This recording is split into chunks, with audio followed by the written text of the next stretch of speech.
Hey guys, so pretty much this is gonna be an update video with a little bit of pros and cons kind of thrown in there of how I feel after having the surgery for 4 months, and how I'm doing gastroparesis wise, eating wise, and just all around. So quick disclaimer, I want everybody to remember that these are my experiences. You may have similar experiences, and some may not have any. Some may not have any comparisons to what I'm going through because the surgery worked for them.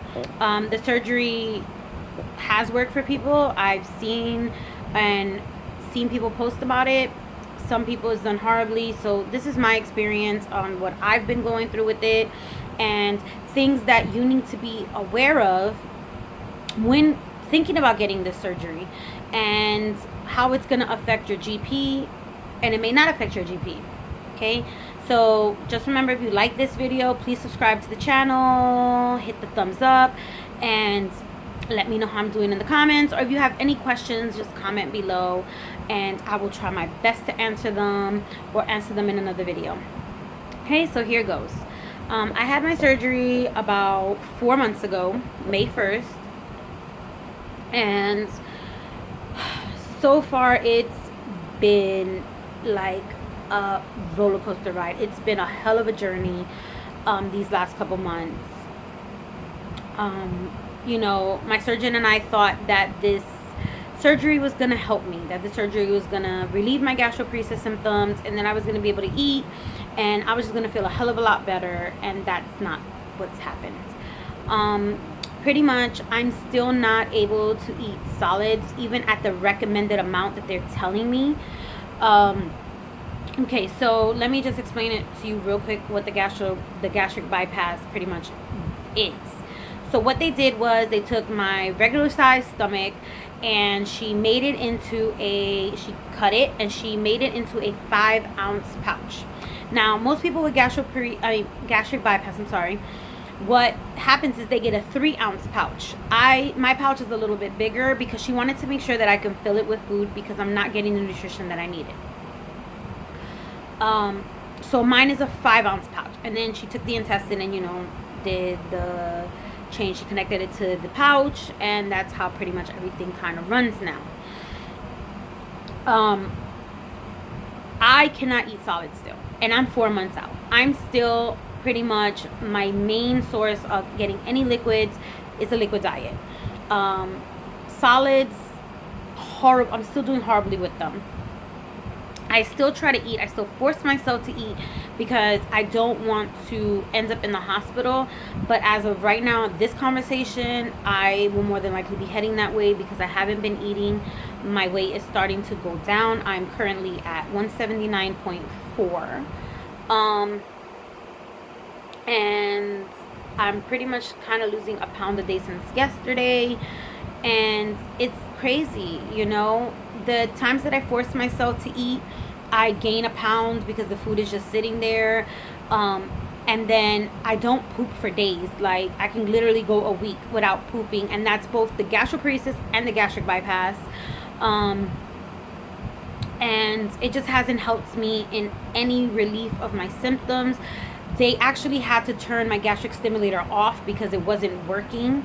So that's out now, and then the bypass is not working. So it's really difficult. I still get really heavy nausea. Like, I still get really bad nausea, really bad bloating when I do attempt to eat. And when I do attempt to eat, it sits in my pouch like it feels like a freaking rock. Okay? And the amount of servings that they want me to take, especially because I have gastroparesis, is 3 tablespoons of food at a sitting, 3 times a day. 3 tablespoons. I imagine 3 tablespoons of food at a sitting. A tablespoon is maybe like that. That's all that I'm supposed to be eating. 3 of those. And I can't even stomach 1 of those. So a majority of what I've been doing for the last couple days, because I'm just sick and tired of forcing myself to eat, is I just been drinking a lot of tea.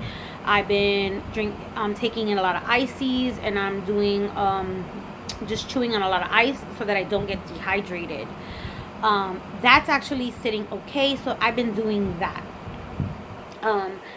Which lets me know that once I stop forcing myself to eat, my weight is just gonna drastically fall again.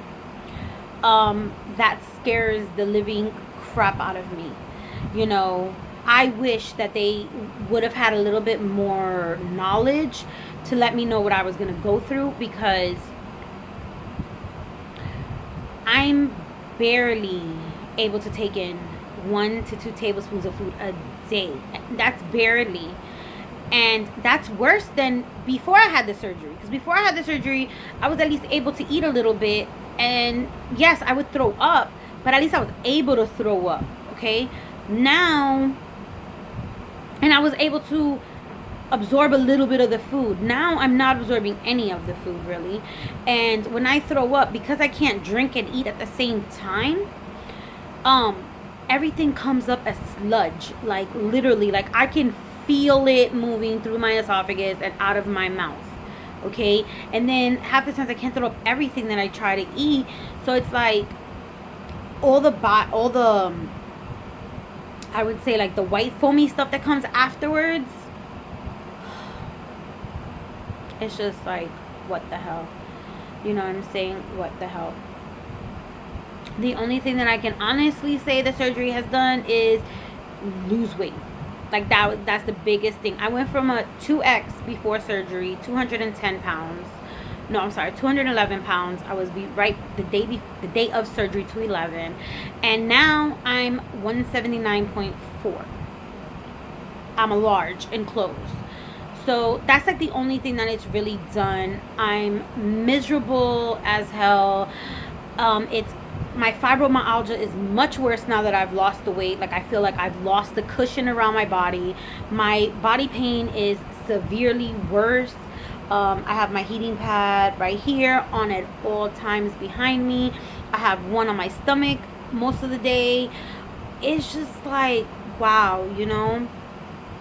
And honestly, the things that I wish I would have been told is the amount of food that I would have been able to take in. I know that they may not have been 100% knowing, but when you deal with people with gastroparesis, you need to know how much they're able to take in before surgery, because sometimes it'll make it worse after surgery.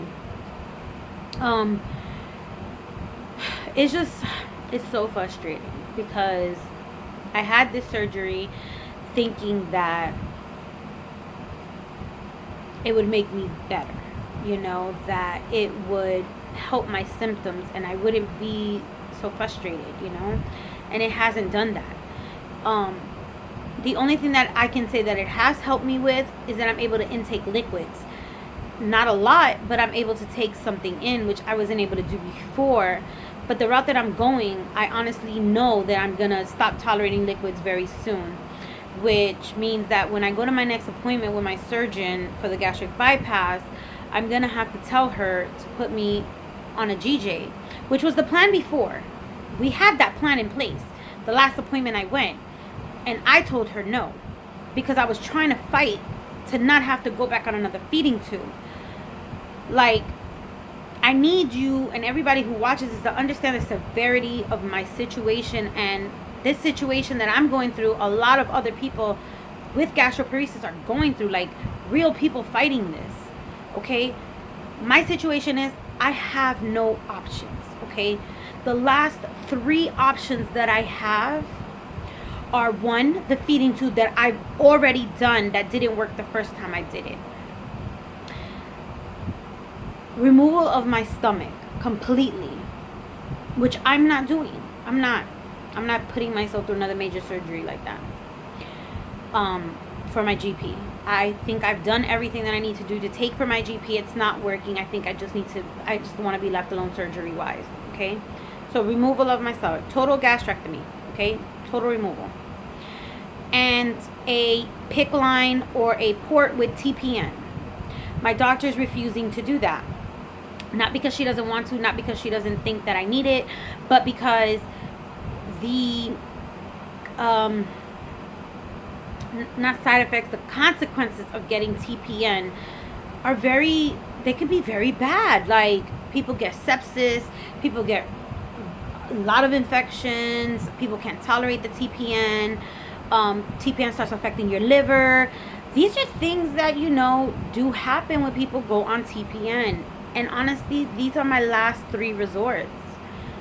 I'm honestly to the point where I think I'm just gonna just say, leave me alone and just let me be and let the illness do what it gotta do, because I'm tired, you know, and I'm tired of putting myself through all these, you know, experimental treatments, and honestly, none of them have worked.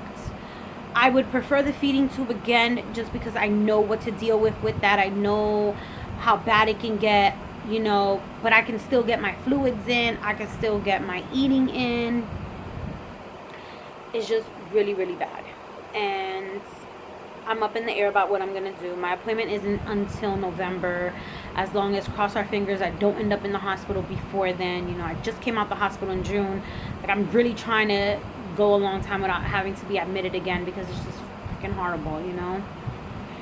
But I kind of ranted on a little bit. I was telling you guys, like, you know, the pros and cons. And pretty much the cons are first, because there's a lot of them. The cons are, I still can't eat. I ended up getting an ulcer from the surgery. I'm still not able to intake any of the pills. You have to take calcium, you have to take omeprazole, you have to do all of that, and all of that I still throw up, so not happening. I still get the nausea, the bloating, you know, the bypass didn't help any of that. And the only pro is that, okay, I've lost a lot of weight, which my doctor wanted.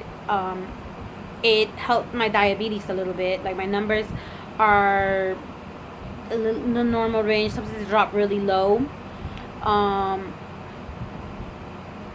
I'm able to intake fluid. That's it. I'm not even able to intake a lot. Let me show you something.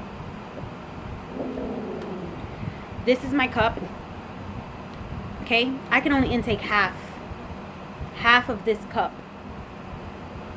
twice a day. So maybe a full cup once a day.